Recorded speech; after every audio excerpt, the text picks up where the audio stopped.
హైదరాబాద్లో football player మెస్సీతో football match ఆడటానికి దాదాపు 100 కోట్ల రూపాయలు రాష్ట్ర ప్రభుత్వం ఖర్చు చేస్తున్నట్టుగా మరి ఎవరబ్బ సొమ్మని చెప్పేసి ఈ రకంగా రాష్ట్ర ప్రభుత్వం వివిధ శాఖల నుంచి ఖర్చు చేస్తూ ఉన్నదో సీఎం రేవంత్ రెడ్డి గారికి సమాధానం చెప్పాలని కోరుతా ఉన్నాను. మరి మీడియా కథనాల ప్రకారం మాకున్నటువంటి సమాచారం ప్రకారం ఈరోజు సీఎం ఫుట్బాల్ సరదా తీర్చుకోవడం కోసం దాదాపు 100 కోట్ల రూపాయలు ఖర్చు చేసి ముఖ్యంగా సీఎం రేవంత్ రెడ్డి టీం పేరే సింగరేణి RR9 టీంగా మార్చుకున్నారు. ఈరోజు సింగరేణి కాలనీస్లో కనీస వసతులు లేక ఇబ్బందులు పడుతూ ఉంటే ఈరోజు అక్కడ ఉన్నటువంటి ఎంప్లాయీస్కి, రిటైర్డ్ ఎంప్లాయీస్కి కనీసం మందులు లేవని చెప్పేసి వాళ్ళు బాధపడుతూ ఉన్నారు. బీపీ, షుగర్ ట్యాబ్లెట్స్ కూడా, బేసిక్ ఇమ్యూనిటీస్ కూడా లేవని వాళ్ళు బాధపడుతూ ఉన్నారు. అక్కడ సూపర్ స్పెషాలిటీ హాస్పిటల్ కట్టిస్తామని చెప్పి మోసం చేసిన ఈ ప్రభుత్వం కనీసం సూపర్ హాస్పిటల్ ఇప్పటివరకు పునాది కూడా అక్కడ మొదలుపెట్టలేదు. అక్కడ ఉన్నటువంటి డ్రింకింగ్ వాటర్ దారుణంగా అక్కడ ఉన్నటువంటి ప్రజల కోసం, ఎంప్లాయీస్ కోసం తాగునీటి సమస్య కూడా పరిష్కారం చేయలేకపోతున్నారు. వేల కోట్ల రూపాయలు, లక్షల కోట్ల రూపాయలు అని చెప్పుకునేటువంటి సింగరేణిలో ఈరోజు సింగరేణి కార్మికులు కనీస వసతులు లేక, హాస్పిటల్ లేక, స్కూళ్ళు లేక, కాలేజీలు లేక, ఇంజనీరింగ్ కాలేజీలు లేక, పాలిటెక్నిక్ కాలేజు, మైనింగ్ కాలేజీలు లేక అక్కడ ఉన్నటువంటి వారి పిల్లల కోసం కనీస సౌకర్యాలు, వారు ఉండేటువంటి ఇళ్ళు కూడా దాదాపు 40 సంవత్సరాలు, 50 సంవత్సరాల క్రితం డిలామినేట్ కండిషన్, కూలిపోయే స్థితిలో ఉన్నాయి. వాటిని కనీస రిపేర్ చేసుకోవడానికి కూడా నిధులు కేటాయించడానికి చేతురాని ప్రభుత్వం ఈరోజు 5 నిమిషాలు మెస్సీ అనేవాడు వచ్చి ఇక్కడ 5 నిమిషాలు వాడు ఫుట్బాల్ ఆడడానికి దాదాపు 100 కోట్ల రూపాయలు ఖర్చు చేస్తా ఉన్నాను. ఎవడబ్బ సొమ్మని చెప్పి రేవంత్ రెడ్డికి ఫుట్బాల్ మీద షోక్ ఉంటే ఆయన ఫ్యాంటసీ కోసం ఈరోజు 100 కోట్ల రూపాయలు ఈరోజు ప్రజాధనాన్ని దుర్వినియోగం చేయడం సిగ్గుచేటని తెలియజేస్తా ఉన్నాను. ఈరోజు స్టేడియం లేకుంటే క్రికెట్ స్టేడియంని, ఉప్పల్ క్రికెట్ స్టేడియంని ఈరోజు ఫుట్బాల్ స్టేడియంగా మార్చి మళ్ళీ దాన్ని అక్కడ ఉన్నటువంటి మొత్తం క్రికెట్ పిచ్లన్నీ నాశనం అయిపోతే మళ్ళీ వాటిని నిర్మాణం చేయడానికి కోసం, రిపేర్ల కోసం కోట్ల రూపాయలు ఖర్చు పెడుతున్నారు. ఎవడబ్బ సొమ్మిది?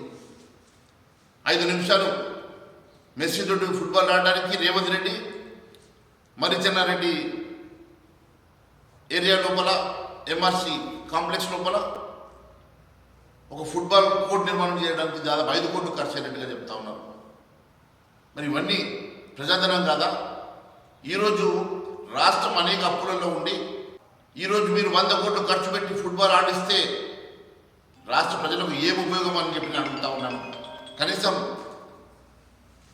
రాష్ట్ర ప్రజల కోసం ఉపయోగపడేటువంటి కార్యక్రమం చేయలేని, ఇచ్చిన మాట నెరవేర్చలేని, ఇచ్చిన హామీలు కూడా నెరవేర్చలేనటువంటి రేవంత్ రెడ్డి గారు ఈరోజు నీ సరదా కోసం, నీ ఫ్యాంటసీ కోసం ఈరోజు ప్రజాధనాన్ని 100 కోట్ల రూపాయలు ఖర్చు పెట్టి మీరు చేస్తున్నటువంటి కార్యక్రమం దీనివల్ల ఎవరికి లాభం, ఈ రాష్ట్రానికి ఏం ప్రయోజనం చేకూరుతుందో దయచేసి చెప్పాల్సిందిగా కోరుతా ఉన్నాం. అంతేకాదు ఈరోజు తెలంగాణ రాష్ట్రంలో గ్లోబల్ సమ్మిట్లో భాగంగానే ఈరోజు మేమంతా చేస్తున్నామని సిగ్గు లేకుండా బట్టి విక్రమార్క గారు, శ్రీధర్ బాబు గారు చెప్తా ఉన్నారు కదా. అసలు అది 8-9 తారీఖులో అది జరిగితే దాని తర్వాత 4 రోజుల తర్వాత 13వ తారీఖు జరిగేటువంటి ఈ కార్యక్రమానికి మన సంబంధం ఉందని అడుగుతా ఉన్నాను. ఈ ఫుట్బాల్ కార్యక్రమానికి వల్ల ఎక్కడి నుంచో ఫారిన్ నుంచి, యూరోప్ నుంచి తీసుకొచ్చి మెస్సీకి మీరు కోట్ల రూపాయలు, ఆయన ఫీజు దాదాపు 70 కోట్లు అని చెప్తా ఉన్నారు. ఆయన తీసుకొచ్చి 5 నిమిషాలు ఆయన ఆడేదానికి ఈ రాష్ట్ర ప్రభుత్వం ఎందుకు భరించాలి అని చెప్పి అడుగుతా ఉన్నాను. మరి దానికి దాదాపుగా వీక్షించడానికి వచ్చే టికెట్ 10,000 నుంచి 30,000 రూపాయలు నిర్ణయించారు. దాదాపుగా 70 కోట్ల రూపాయలు ఈ ఫీజు ద్వారా, టికెట్లు అమ్మిన వాటి ద్వారా ఆ డబ్బంతా కూడా వెస్ట్ బెంగాల్లో ఉన్నటువంటి ఒక ఈవెంట్ మేనేజర్ కంపెనీకి డబ్బులు పోతాయి. 1 రూపాయి కూడా రాష్ట్ర ప్రభుత్వానికి రాదు. టీషర్ట్ల మీద ఆయనతో ఫోటో దిగిన దానికి, ఆటోగ్రాఫ్ ఇవ్వడానికి దాదాపు 10 లక్షల రూపాయలు మీరు ఛార్జ్ చేస్తూ ఉన్నారు. 150 మంది దగ్గర మీరు ఫోటోలు దించిపిచ్చి వచ్చిన డబ్బులు కూడా మరి అదే వెస్ట్ బెంగాల్ కంపెనీకి ఈవెంట్ మేనేజ్మెంట్ పోతూ ఉంది.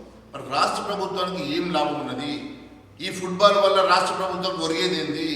ఇచ్చిన హామీలు నెరవేర్చడం చేత కాదు. కానీ ఈరోజు రాష్ట్రం ఒకవైపు అప్పుల్లో ఉండి కనీస సౌకర్యాలు కూడా నెరవేర్చలేని పరిస్థితుల్లో ఈ రాష్ట్ర ప్రభుత్వం ఉండి ఈరోజు దాదాపు 100 కోట్ల రూపాయలు ఆయన ఫ్లైట్ ఛార్జీలతో సహా పూర్తిగా ఈ రాష్ట్ర ప్రభుత్వం భరిస్తున్నదంటే ఈరోజు ఎందుకోసం చెప్పి కేవలం నీ ఫ్యాంటసీ కోసం మాత్రమే ఫుట్బాల్ మ్యాచ్ ఆడిపిస్తున్న మాట వాస్తవం కాదని అడుగుతా ఉన్నాను. అవే డబ్బుతోటి సింగరేణి స్పాన్సర్ చేసేటువంటి డబ్బుతోటి నిజంగా ఈ ప్రభుత్వం చిత్తశుద్ధి ఉంటే అనేకమైనటువంటి కార్యక్రమాలు సింగరేణిలో చేయొచ్చు. అక్కడ ఉన్నటువంటి క్రీడాకారులు ప్రోత్సహించవచ్చు, అక్కడ ఉన్న హాస్పిటల్ని ఇంప్రూవ్ చేయొచ్చు, అక్కడ ఉన్నటువంటి బేసిక్ ఎమ్యూనిటీస్ని పెంపొందించవచ్చు, వాటర్ సప్లైని మెరుగుపరచవచ్చు, అక్కడ ఉన్నటువంటి మరి ఉద్యోగులకు రిటైర్డ్ ఉద్యోగులకు మరి మెడికల్ ఫెసిలిటీస్ని పెంచవచ్చు. ఇవేమి కాకుండా ఈరోజు నీ ఫుట్బాల్ మ్యాచ్ 5 నిమిషాలు మెర్సీ అనే వ్యక్తితో ఫుట్బాల్ ఆడడానికి ఈరోజు 100 కోట్ల రూపాయలు ఖర్చు పెట్టడం అనేది సిగ్గుచేటు.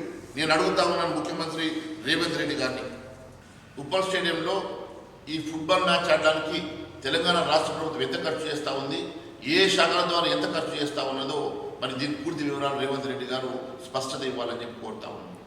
మరి ఈరోజు దేశంలోనే 10 ముఖ్యమైనటువంటి క్రికెట్ స్టేడియంలో ఒకటైనటువంటి ఉప్పల్ స్టేడియం ఈరోజు ఫుట్బాల్ స్టేడియంగా మార్చడానికి ఎంత ఖర్చు అవుతా ఉంది, మరి ఆ పిచ్చులని నాశనం అయిపోయిన తర్వాత మళ్ళీ క్రికెట్ గ్రౌండ్గా మార్చడానికి మళ్ళీ ఎంత ఖర్చు అవుతుంది, ఇదంతా దుబారా కాదా?